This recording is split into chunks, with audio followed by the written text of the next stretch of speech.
Hello and welcome to Red. Today I have a hopefully fun video, and maybe it's a little bit presumptuous to call it fun because this is actually a book tag that I have invented. This is my debut of coming up with a book tag, and it is, I don't know if I have the best name for it. I'm open to new names for it, but basically this is the Reflections in Authors book tag. And the reason why I wrote it, or why the kind of concept of the 10 questions, is basically that a lot of the time when we as readers, we talk about our experience of reading certain books or coming across certain authors, and we say, oh, this was such a big experience, this is such a, integral part of my life, I really can't imagine myself having read X or Y author. And it's always so funny how that seems to, like, we give so much emphasis on a kind of work of art that we didn't create or we didn't come up with, but we still feel like it's so profoundly shaped our being and our essence.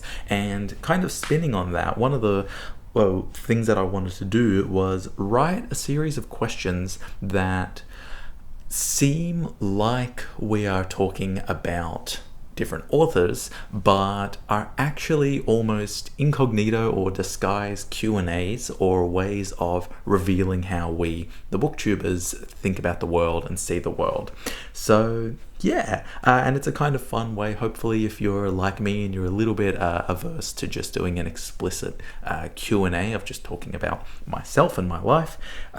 This is hopefully going to be a fun and antidote and just a fun experiment. I'm not going to tag anyone in particular, but if you've seen this channel, you have a booktube channel of your own, or if you're planning on starting one. I made a video a little bit ago about how to start a booktube channel, which is cool. But yeah, let's get started. I have 10 questions. And this is actually round 2 of me attempting to film this video, because the first time I had written the questions and I thought, oh yeah, I can just think of the answers on the spot, no problem about that. Record, and then I start, and all of a sudden, of course, I'm spending 2 to 3 minutes just sitting thinking about every single question. So now I've actually written up some quick answers for all of them. Number 1, which author do you think most fully embodies the idea of the author, capital A author? And so I suppose I kind of talked about this in my video on Proust and On the Way by Swans, where reading the book, aside from the fact that it was a brilliant, beautiful experience, and I've still only read the first volume of Proust, I distinctly remember feeling that Proust is the author or the writer who I felt had most embodied the concept of an author for me, and he was so comfortable and fit in the medium of the book. Whereas, and this is probably going to be a hot take, I really would love to hear, y'all's opinion about this. And at least I'm not alone in this. I have a feeling that it was actually Brian Kroc, a composer on YouTube who has an awesome channel. He said this, where he said that a person like Joyce wrote books because he needed a way to show the world how smart he was. And he was, exceedingly brilliant. But if Joyce decided to put all of his efforts into being a musician, or into being a philosopher or a teacher or something like that, he would have been brilliant no matter what. But the thing with Joyce is that it's like Joyce, him, the person, was that kind of magnificent, almost godlike figure, and he produced something like Ulysses, which just seemed to be, even though it's one of the greatest works of literature I think that's ever been written, I still don't necessarily get the feeling that he had the same vibe or the same approach as Proust, where Proust, it just seemed like almost a form of worship, in that he knew that In Search of Lost Time was going to be sort of his magnum opus, the thing that he was working towards, and he completely changed or molded himself such that he could create and produce that work. And I would actually say, to give Joyce the benefit of the doubt, I really think that Finnegan's Wake is like that as well. Again, as someone who's been spending the last 2 years deliberately not reading Finnegan's Wake, and deliberately avoiding Finnegan's Wake, which has been a great experience, by the way. I just have the impression, or I have the sense that Finnegan's Wake is a book that is, or it's going to be greater than Joyce, which will be interesting to read. But yeah, short answer, Proust. Number 2, which author would you like to meet at a party and have only one conversation with, or one meeting or interaction with them? And I think I have a great answer for myself, at least, which is Yukio Mishima, because maybe I'm just being kind of seduced by, the great charismatic, attractive figure that is Yukio Mishima, but also because I know that we're so kind of polar opposite in the way that we think about things and think about, I don't know, I guess the world or morals, that Mishima would be a great vibe at a party. I'm just saying this, like, you show up, he's probably already there, he's probably been drinking, he's probably already got his shirt off, you start talking, and then you just get a little bit drunk together, you get a bit tipsy, and then you mosey on up to Mishima and you just be like, man, how good's technology, right? And then just like see him like start seething in the background, and then maybe you drink so much, people start leaving, then you kind of sit down and he has this whole big old heart-to-heart about his bisexuality and everything. Man, Mishima, 100%. Mishima is the author that I would love to meet at a party and never meet again. Oh, and by the way, another thing going forward, I've pretty much framed all of these questions as which author, but of course you can change it to multiple authors, and I'm about to do that as well. And also, if the author has passed away, like the few that I am talking about, even though the sentence might be set in like present tense, you can just change it to past tense. Which author inspires the anxiety of influence for you? That's question number 3. And so just, kind of Bloom's anxiety of influence, the concept that, the way that we kind of shape our lives is, or that we shape our work and our art is because we come across some people who are so magnificently, brilliantly them that we know that if we were to try to do it, we would only be kind of bad caricatures of that person. And so we actually deliberately try to innovate, try to find new ways of thinking about the world to kind of get away from like those people. And so I have a couple of options here. The first one, this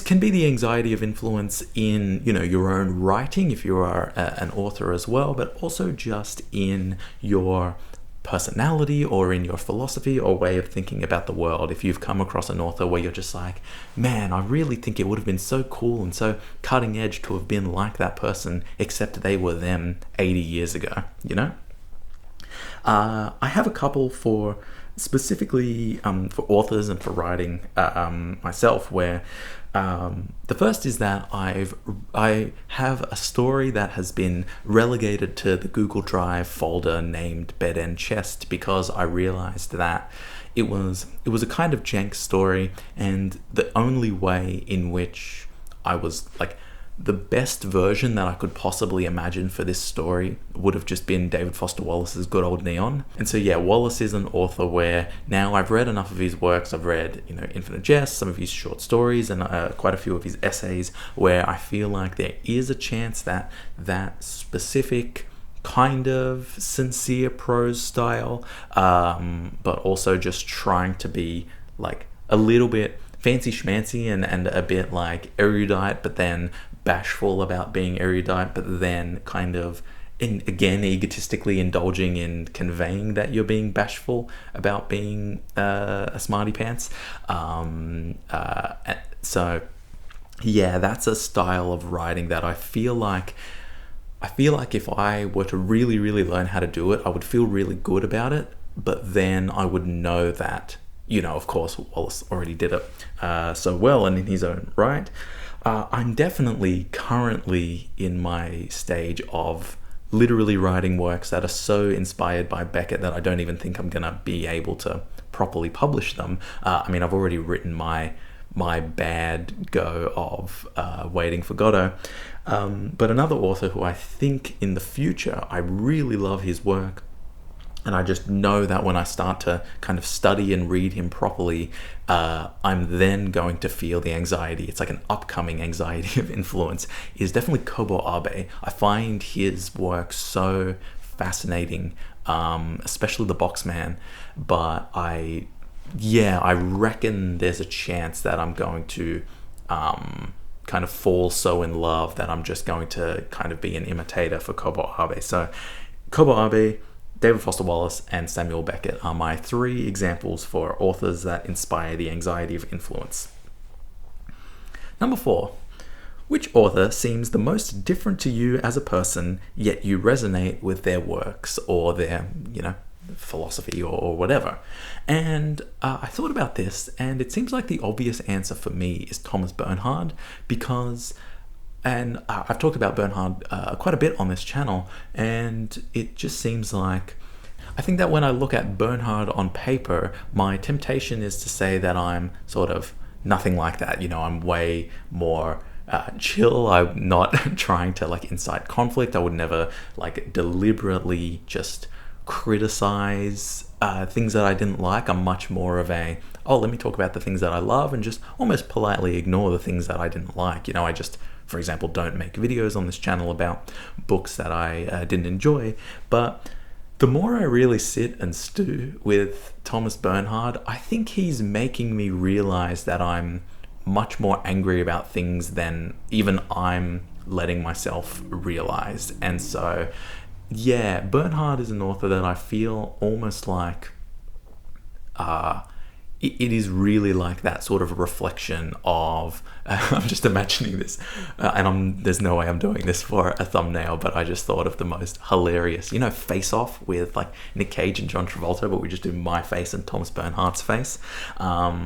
But yeah, there's so many. The thing with Thomas Bernhard that's I find so interesting in oppositeness is that so many other things in our life seem to kind of match up and line up, but just the way that he's able to be so explicitly kind of fueled with he just he's just fueled with that fiery anger that I am so counter to. But I wonder if Bernhard is like a little flint in my heart that's just going to be like, and then all of a sudden I'm gonna Read Red is gonna go into phase 2 of his life and just go absolutely crazy. But yeah, that is the author that I think is most different to me as a person, but I really resonate with them.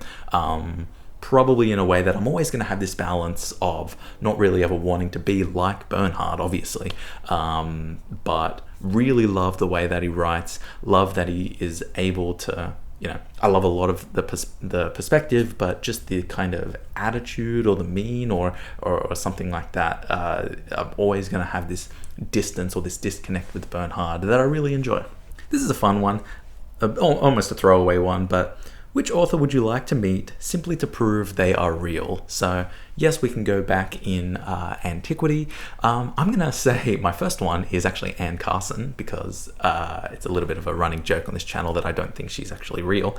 But I think the real answer for me, just because almost like the Doctor Who jump back in time and just see this character standing, I think I would be so fascinated to see Cervantes. I know he was real. I know he was obviously real, but just to see the figure in person, and I think Cervantes would be the one. Maybe I should choose an author who there is a chance that they are not real, because obviously Cervantes was real. I'll quickly think. I don't know. I feel like it would just be way too obvious of an answer to say, Shakespeare, or to say Homer or something like that. But you know what? Yeah, at the risk of breaking my own rules and it literally not making sense based on the question, I'm just going to stick with my answer of Cervantes and Anne Carson.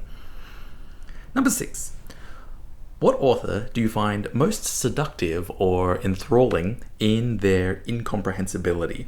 So I have two authors in mind. One of them who, probably both of them actually, are kind of like divinely gifted. The first one is Gertrude Stein, where I would sell everything that I own.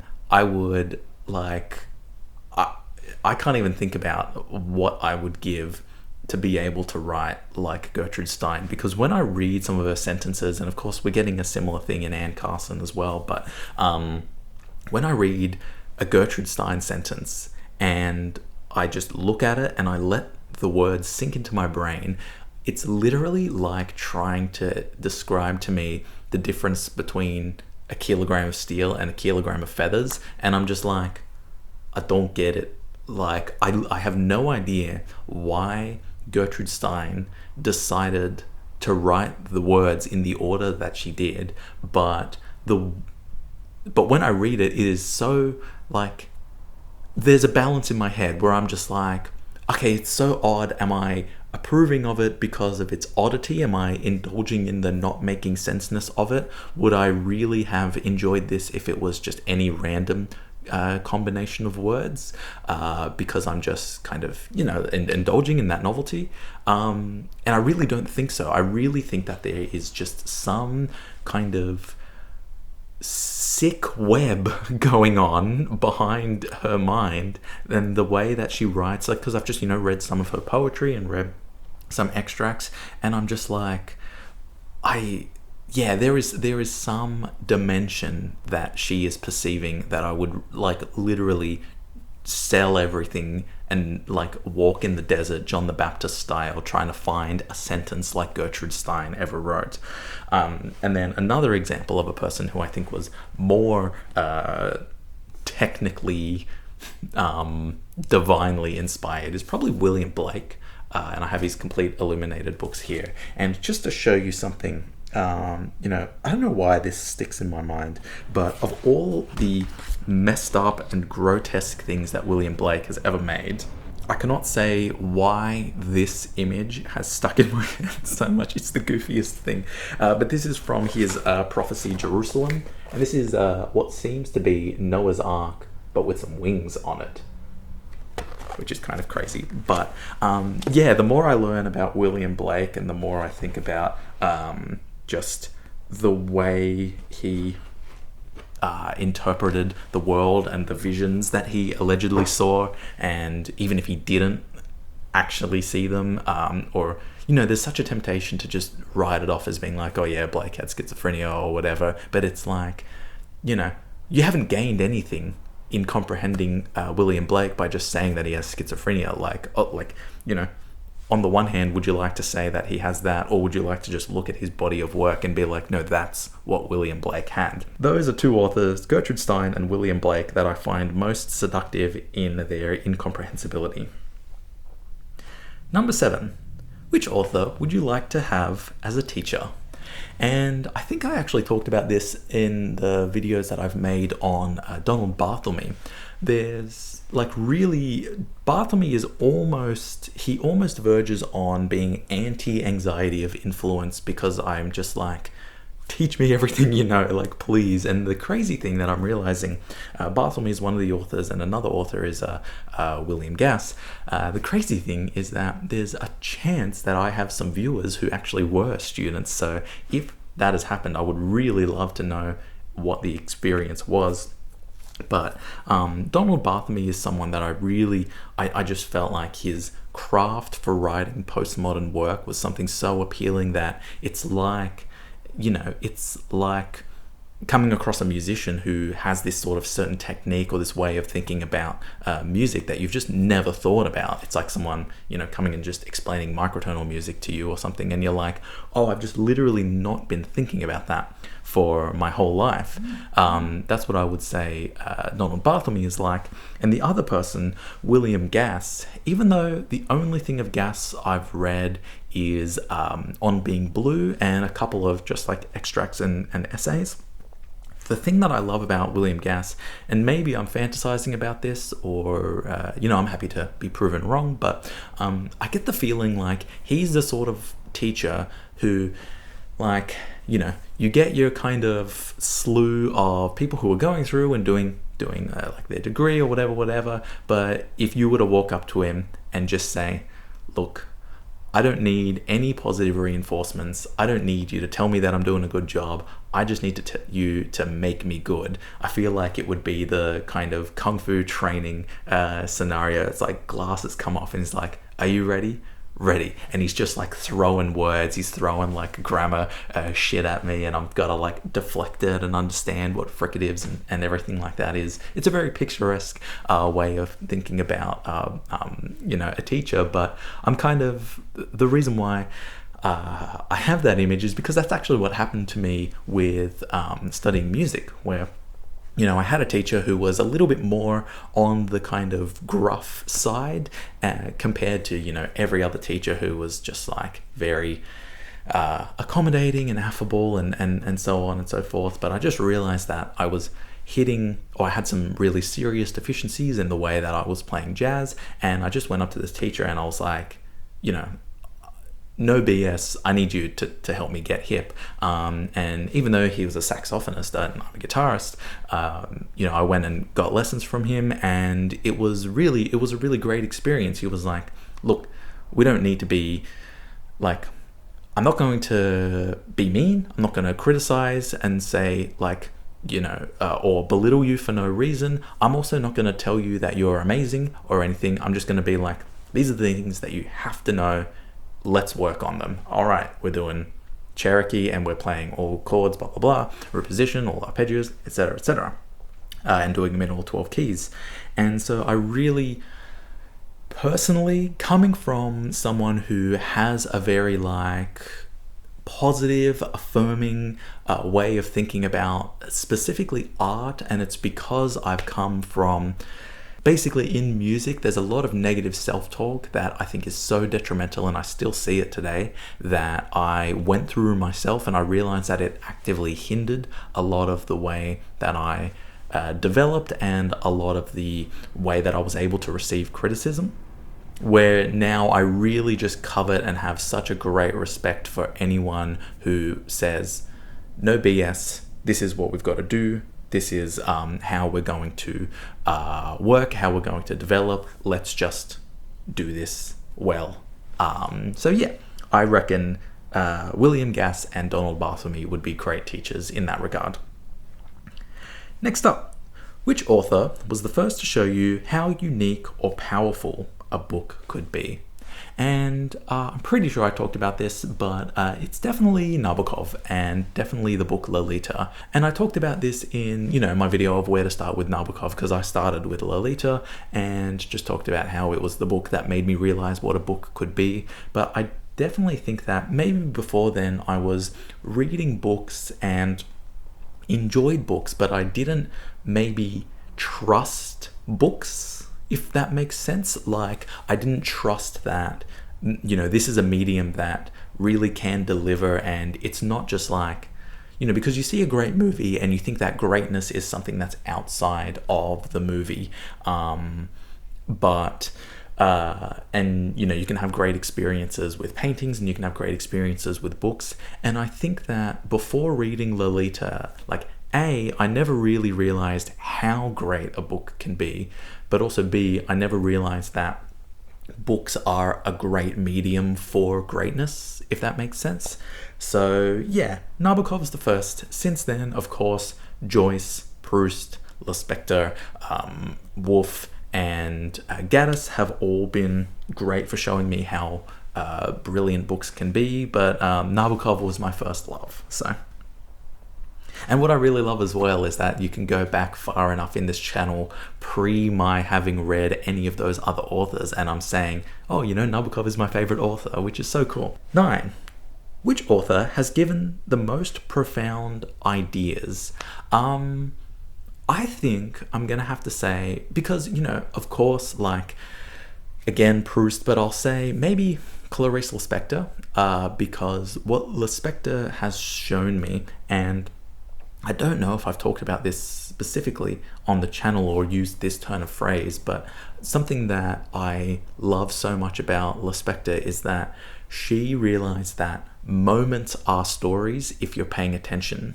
And to like kind of maybe specify on that, she's also, like Proust, made me realize that there's really a lot more going on in every moment than you will always notice, and you can miss them if you're not paying attention.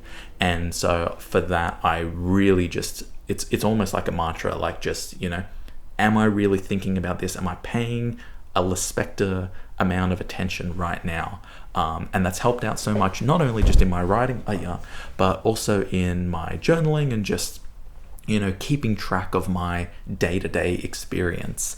The other person is Borges, just because the sheer amount of research that he's done, like just thinking about the story, The Library of Babel, where he has obviously this whole range, and he's talking about these kind of AI computer generated books and he develops this entire ecosystem and everything, and this entire political philosophy about how people react to the books. And then just as this kind of casual offhanded note, he mentions, oh yeah, and somewhere in this library is the book, which is the one book that makes every other book make sense.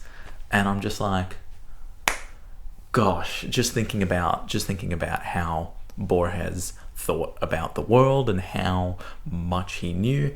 Yeah, I would definitely say that I'm constantly just thinking about Borges stories and Borges ideas. Anyway, the last question, ending on a little bit of an anticlimax, because I don't actually have a good answer for this question, but I thought it would be cool as almost an offering for anyone else who's doing the tag.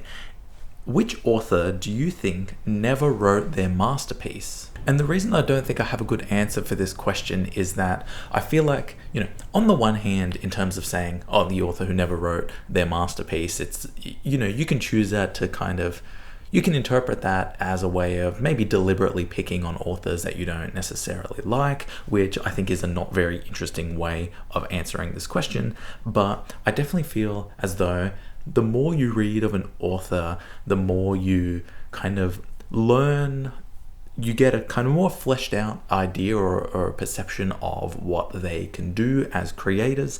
And some works stand out so clearly as just being their masterpiece, like obviously Lolita or Pale Fire for Vladimir Nabokov. And the reason why I don't think I can really greatly answer this question is that the few authors that I would say I've read enough of their works to be able to answer this question, I do think they have written masterpieces. So I think obviously Mason and Dixon is Pynchon's masterpiece. I would argue that Carpenter's Gothic is a really legit like an underrated masterpiece from William Gaddis, and obviously Ulysses is a masterpiece. But I would love to know, for anyone who is watching this video and who has kind of read a breadth of authors, you know, maybe they're a still living author and they have not yet written their masterpiece. That could be exciting, but yeah, I would love to know if anyone has a good kind of recommendation or suggestion for an author that they believe has not yet written their masterpiece, or maybe never wrote their masterpiece. Probably an example, I don't know, I'm also just thinking of authors who passed away suddenly, like maybe John Keats could be an example of maybe he had a masterpiece. You know, surely he had even greater masterpieces stewing, but I don't know enough about John Keats to answer. Maybe he has written a masterpiece in scholars' opinion. But yeah, that's my final question. Not a great bombastic close, but hopefully it's a way of opening it up to for you, the viewers, to answer and to give me your perspectives. I will include a list of all the questions in the description so that you can easily just copy it and have a go yourself. Thank you for watching. Thank you for indulging this soft Q&A, and I hope you all enjoyed, and I'll see you in the next video.